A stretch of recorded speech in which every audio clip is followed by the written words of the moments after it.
আসসালামু আলাইকুম। এই যে ছবিগুলো আমার পাশে দেখতেছেন, এই যে ছবিগুলো, এগুলো কিন্তু এখন আর 10 মিনিট 5 মিনিট টাইম নিয়ে এডিট করা লাগে না, খুব সহজে এডিট করা যায়। আমি একটা ক্লিক করে, এই যে দেখেন, এই যে ছবিটা, এই যে ছবিটা আমি কি দিছি, আমি সহজে দেখেন, এই যে ছবিটা আমি দিছি, এই যে ছবিটা আমি এখানে দিয়ে শুধু বলছি এই ছবিটা চারদিকে সবুজ গাছে ভরা, আকাশ লাল থাকবে, বাস এতটুকু লিখে দিছি আর এরকম করে দিছে, খুব সহজ। একটা ক্লিক করছি, তারপর বললাম যে আমার চেহারাটা আর একটু ফর্সা করে দাও, লিখে দিছি, করে দিছে। এই যে এখন এই ছবিটার পাশে আমি লিখে দেব আমার পাশে, দেখুন আমি দেখানোর জন্য আমার পাশে, আমার পাশে একটা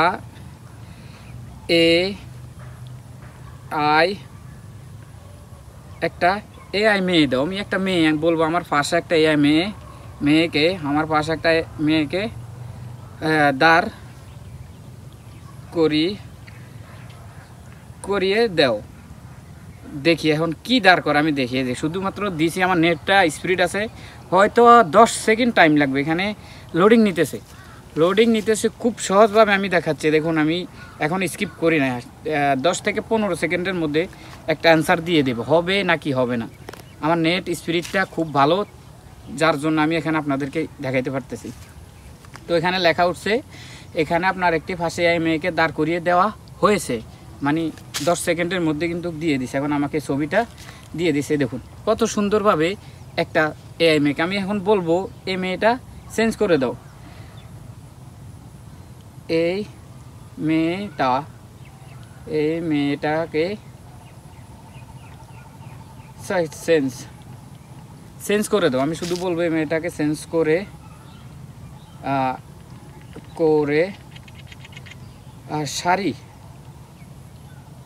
শাড়ি পরা একটা মেয়ে বলবো। আমি বলবো একটা শাড়ি পরা মেয়েকে দেওয়ার জন্য, দেখি শাড়ি পরা মেয়ে দেয় কিনা। শাড়ি পরা, এই মেয়েকে চেঞ্জ করে শাড়ি পরা একটা মেয়ে দাও। 10 সেকেন্ডের মধ্যে এটা চেঞ্জ করে দেবো, আমি দেখাচ্ছি। এই শুধুমাত্র যদি লিখে বলতে পারেন সুন্দরভাবে, যদি তাকে বুঝাইতে পারেন, এটা গুগল জেমিনি যদি সুন্দরভাবে লিখে বুঝাতে পারেন, তাহলে খুব সহজেই যেভাবে বলবেন সেভাবে দিবে। এটাই গুগল জেমিনি, এটা এআই দ্বারা সব কিছু সম্ভব, সব কিছু। তো কেউ খারাপ কাজে ব্যবহার করবেন না। আবার এটা শুধুমাত্র আপনার ছবি বা কিছু এডিট করার জন্য টাইম লাগবে, টাইম যেহেতু না লাগে, আপনি লিখে দিলেন, শর্টকাটে এডিটটা হয়ে গেল। দেখুন এখানে আমাকে বলছে এই যে আপনার পাশে শাড়ি পরা একটি মেয়েকে দাঁড় করিয়ে দেওয়া হয়েছে। দেখুন এটা অস্থির একটা ছবি হয়ে গেছে। দেখুন আমার পাশে অস্থির একটা ছবি, মানে কি বলবো, মনে হচ্ছে যে রিয়েল, আমার কাঁধে হাত দিয়ে রেখেছে, অস্থির। ওকে, এরকমভাবে করবেন। আর একটা লাইক দিবেন, ইউটিউবে দেখলে চ্যানেলটি সাবস্ক্রাইব করবেন, ফেসবুকে দেখলে ফলো দিয়ে কমেন্ট করে যাবেন পরবর্তী ভিডিওর জন্য। সবাই ভালো থাকবেন, আল্লাহ হাফেজ।